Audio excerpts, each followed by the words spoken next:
Hello everyone, आज मैं आपको बताने वाला हूँ निफ्टी का लग गया है नया हाई और अगले 5 सालों में निफ्टी जा सकता है 50 to 55 के तक। तो पहले हम इसमें समझेंगे हमने क्या स्टॉक लेने हैं, क्या आपको सेक्टर्स में करना है फोकस। इससे पहले मैं हूँ आपका होस्ट एंड दोस्त Ankur Malhotra. Welcome to the new video channel money with Ankur. तो चलिए शुरू करते हैं।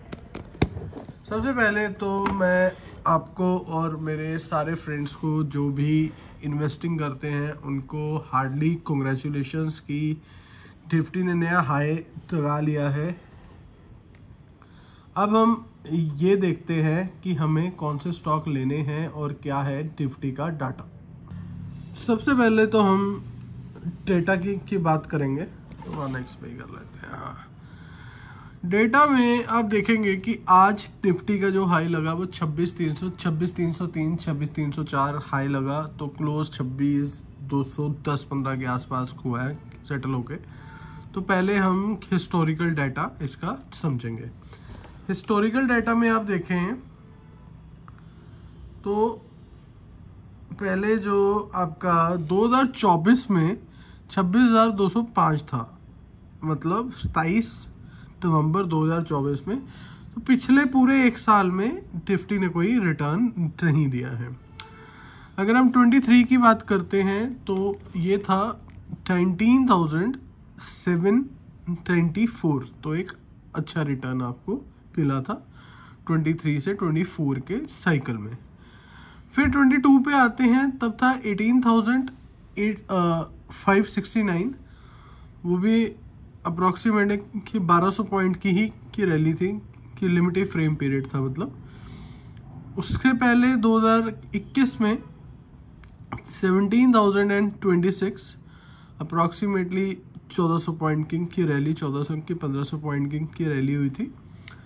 फिर 2020 से 2021 में नवंबर 2020 से नवंबर 2021 में निफ्टी अप्रॉक्सीमेटली 13,000 से चला गया था 17,000। यहाँ पर आपको 4,000 पॉइंट की रैली, एक अच्छी रैली आपको देखने में इसमें आपको मिली थी। 2019 to 2020 आपका कुछ ज़्यादा वो नहीं हुआ क्योंकि कोविड टाइम था। एक बार मार्केट नीचे भी आई तो फिर मार्केट रिकवर कर गई। 2018 to 2019 में आप देखेंगे वही अप्रॉक्सीमेटली 1500 पॉइंट की रैली आई। और 2017 to 18 में मार्केट का कोई खास रिटर्न आया नहीं। और ये आप देखेंगे 2016 से 2017 के बीच में मार्केट ने अच्छी रैली दी 2700 पॉइंट की। और 2015 to 2016 में की मार्केट में रैली नहीं आई। तो आप देखेंगे अगर 2015 से हम 2025 8,000 का निफ्टी होता था, ठीक है। अगर वो 3 गुना आप लगाएं तो 24,000। तो वो 24,000 2024 में ही टच हो चुका था, 26,000 हो चुका था। तो पिछले एक साल में रिटर्न नहीं आया। तो जब भी ऐसा एक साल आता है तो उसके नेक्स्ट ईयर में रिटर्न लगभग आता ही आता है, अच्छा रिटर्न आता है। तो चलिए हम आपको, जिसके लिए आप ये वीडियो में आए हैं, अगर आपने निफ्टी अगले 5 सालों में ये वो से 50,000 हो जाता है या 55,000 हो जाता है, मतलब यहाँ से डबल हो जाता है, तो आपको कौन से स्टॉक्स में और सेक्टर्स में आपको देना है ध्यान। देखो, अगर निफ्टी होगा डबल तो वो स्टॉक सबसे ज़्यादा बढ़ेंगे जिनका वेटेज सबसे ज़्यादा है। तो सबसे पहले, this is not an buy or sell recommendation, we are not SEBI registered, लेकिन हम सिर्फ आपको ये वीडियो बना के दे रहे हैं एजुकेशनल पर्पस के लिए। तो इसे एजुकेशनल पर्पस के लिए ही यूज़ करें। अपने एडवाइज़र से आप पहले कंसल्ट करें, फिर ये स्टॉक्स ले। एक चीज़ मैं यहाँ पर और बोलना चाहूँगा, जो भी मेरे फ्रेंड्स एजुकेशनल की पर्पस के लिए भी एक की वीडियो देखते हैं, अपने की रिसर्च करने के बाद भी स्टॉक लेते हैं, वो हमेशा स्टॉक का जब भी जिस दिन की मार्केट गिरती है और उनका स्टॉक 5-10% अगर के नीचे है तो वहाँ पर एवरेज जरूर किया कीजिए, एक बार तो एटलीस्ट किया कीजिए। रीज़न क्या होता है, एवरेज अच्छी बन जाती है। तो चलो मैं आपको पहले स्टॉक बता देता हूँ। स्टॉक में सबसे बड़ा नाम है हमारी स्टॉक मार्केट में रिलायंस इंडस्ट्रीज, जो 10% वेटेज लेता है निफ्टी के इंडेक्स में। तो मतलब 10वां हिस्सा तो कि इसके पास ही है। अगर यहाँ से डबल हुआ निफ्टी तो रिलायंस भी यहाँ से डबल होएगा ही।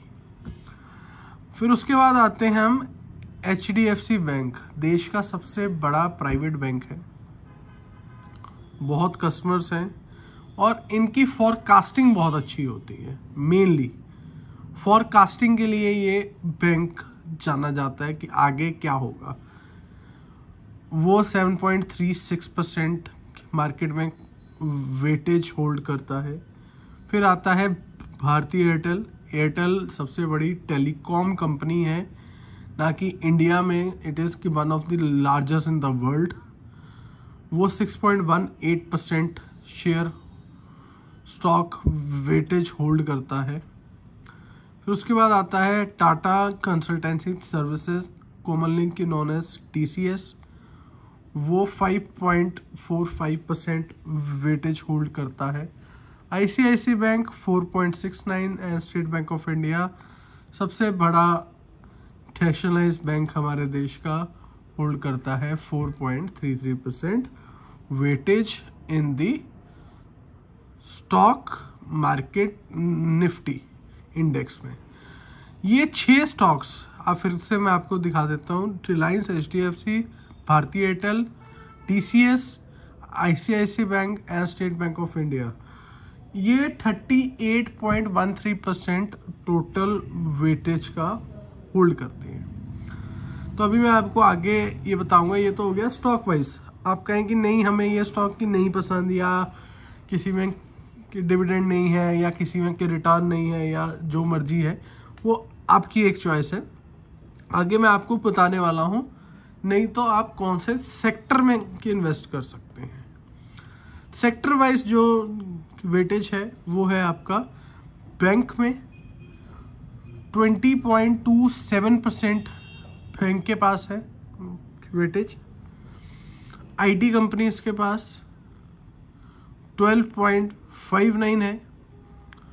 क्रूड ऑयल जिसमें आपका रिलायंस भी आ जाता है, और आपके ये ONGC की वगैरह, ये कि इंडियन ऑयल वगैरह, ये सारी कंपनीज आ जाती हैं, ठीक है।